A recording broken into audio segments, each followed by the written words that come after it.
Hello everyone, welcome back. I want to share with you guys today's shooting results with this Palmetto AR-15. Okay, so I went to 200 yards, and today I decided to pull out some match grade ammunition. I don't shoot the match grade stuff, the Sierra Match Kings 77 grains. I usually try not to shoot these unless I'm shooting like 500 yards or something, or I'm planning to shoot 500 yards and I want to like check my zero.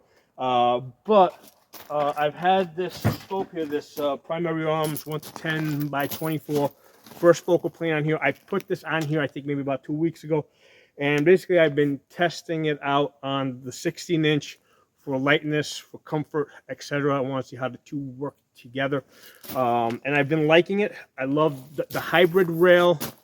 Works pretty good with these large scopes, right? Because the lighter rails, take off some of the weight, where it's not so bad if you put a large LPVO on it. But this scope is going to be moving, okay?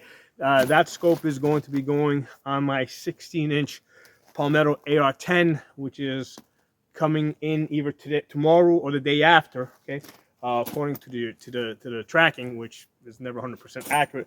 But I'm very much anticipating that. I already got a 20-inch. I've done many videos on the 20-inch, but I wanted to get the 16-inch.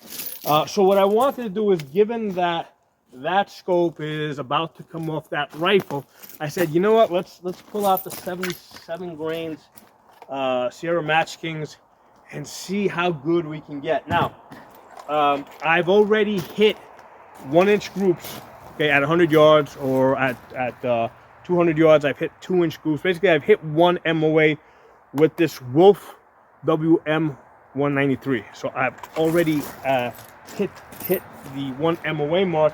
I said, let's see if we can get a little bit better with the 77 grains. Okay, so took it out. I did a total of 10 shots. I did 5 and 5. What I did is, first I threw in some Tula, and I just blasted off 2 rounds real quick here at 30 yards, just to heat up the barrel a little bit. Then I went to 200 yards. The first group was kind of shitty, okay? So these are 5-shot groups. And usually what I do is I take the best 4 out of 5, because I don't always shoot the best, okay?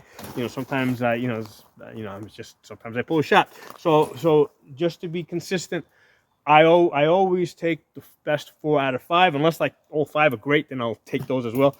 So I shot the first 5 shots, which I've circled in black. 1, 2, 3, 4, 5. I got like 2 like touching right there. So the total group at 200 yards was like 5.5 inches, which was kind of shitty, right? So I said, okay, that was all 5 shots. I said, okay, let's look at the best 4 out of 5.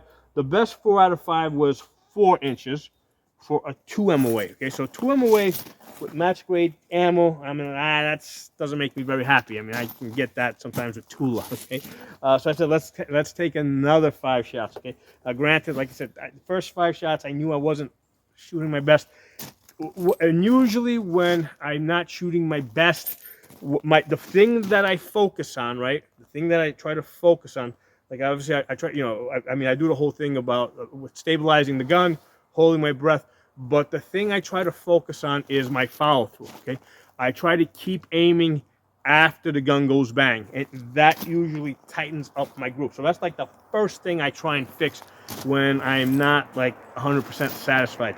Now we do have some wind today. It's about 3 to 5 miles at times. Okay, so the wind might also be messing with me a little bit here.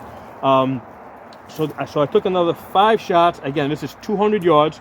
Okay, so 200 yards. This group did tighten up. These are the ones without the circle. So 1, 2, 3, 4, 5. Okay, so that one over there kind of sucks. That's out there by itself. So the whole group at 200 yards was 3.5. Okay, at 200 yards. And now let's take the best 4 out of 5, which is 1, 2, 3, 4. Okay, that is 2.5 inches. Did I do it that way or do it this way? No, actually, I think I took these 4 shots. when I take these 4 shots, it is 2 1/8 inches. Okay, so I took these 4 shots here instead of these 4. Seems to me like these would have been a little bit closer. No, that's nope. No, the closest group, instead of these 4, it's actually these 4 here. Okay, the 3 are inside. The 3 shots is at 1 3/4 inches. Okay, so that 1 3/4 inches at 200 yards on the 3 shots would put me inside of 1 MOA. Okay, but I don't just look at 3 shots. I think that's kind of cheese digging it a little bit. I like to look at the best 4 out of 5. So when I look at the best 4 out of 5 at 200 yards, that's 2 1/8 inches. You know, 2 1/8 inches. I'm gonna, divide that by half, because it's 200 yards. I think it's close enough to 1 MOA that we can call it 1 MOA. So, and I didn't want to shoot anymore. If I kept shooting this, I might actually get inside that 1 MOA. But I'm like, you know what? I don't want to. I don't have too much of this 77 grain stuff, so I'm like, that's enough. I'm satisfied with this. I got plenty of this stuff. The interesting thing here is that this Wolf WM193 and also the Wolf Gold, I have hit 1 MOA plenty of times with this. So this is like good bargain, like match ammunition. Okay, I do hit the better groups with this stuff more often, but I hit those 1 MOA groups often enough with this. So like I said, this is a rifle that has, or rather an upper that has less than 100 rounds on it. Okay, so part of the reason why I'm doing this video is, like, for me, this isn't like I've got one Palmetto that does one MOA. Those are all Palmettos up there. Okay, those are all Palmettos. I've got numerous, because I got more than just that. I got numerous Palmettos that get 1 MOA. Now, I don't always get 1 MOA because I'm not, my shooting isn't always the best. But I get 1 MOA often enough, and I've got enough Palmettos that I can tell you guys that Palmetto puts out 1 MOA guns. Now, important for you guys to know, I don't work for Palmetto. I don't get any promotions for them. I don't get free ammo. I don't get nothing. I don't have affiliate links for you guys. I got zip, nothing, no connection whatsoever. There's only one way I make money, and that's by physically training people. I meet people at different gun ranges, and I train them, and that's how I make my money with regards to guns. That's not the only way I make money. I have a background in accounting, so I have other sources of income. But the point is that as far as guns go, I don't make any money. I don't monetize my YouTube channel. I don't monetize any of the channels. I only make money from by training people in person.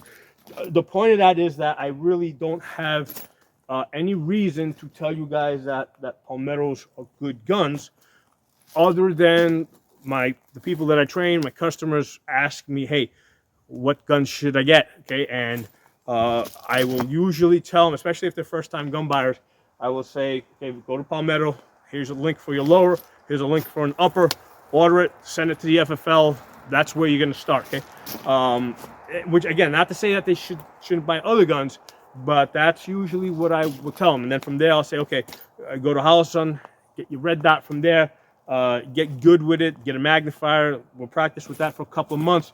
At some later point, we'll get you a primary arms LPVO with a complex reticle, and we'll work with that. Okay, so my incentive, right? The reason why I do this is just because I want the people I train and the gun community overall to get the best guns that they can at the cheapest price. And the cheapest price is really important to me because expensive guns or an overly expensive hobby is exclusive. It keeps people out. Okay, I want to get as many people into shooting, into guns, because the more people we basically recruit and bring them over to our community, the more people we have voting for gun rights. Okay, and one of the reasons why I became a gun instructor, my motivation there was because I wanted to turn non-gun owners into gun owners. Okay, because what happens is, when that happens, and I know because I experienced this myself, I grew up in New York City.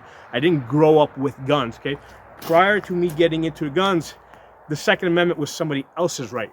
Once I got into guns, okay, all of a sudden the Second Amendment was my right. Okay, so when they're talking about taking away gun rights, they're talking about taking away my rights. So by getting as many people as possible into the gun community, getting them into guns, now you got more people that have a vested interest in protecting gun rights. Okay, so that's the reason why I like budget guns, and I use these guns to train people. I've done videos where I've run up like 22,000 rounds on ARs, 15,000 rounds on ARs. I got numerous Glock builds that I've done that have more than 10,000 rounds on them. My Glock 17 has 95,000 rounds on it.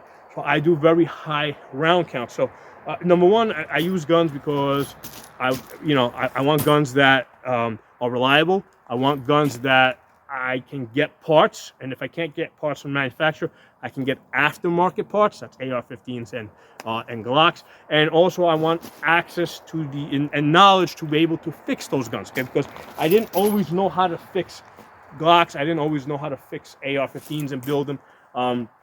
But before I had that information, I could always go find somebody to help me fix a broken AR-15 or broken Glock. And I could also get parts in the aftermarket. So with a lot of new shooters coming into this, I want them to know that, hey, guns are machines that break, and I steer them in the direction of getting guns that they can also get aftermarket parts for, and that they also have access to the knowledge to get those guns fixed without having to go back to the manufacturer. Okay, so that's today's video, and basically another Palmetto, right? Out of all those Palmetto plus more, I don't have all my Palmetto. I don't have all my rifles here, all my guns here.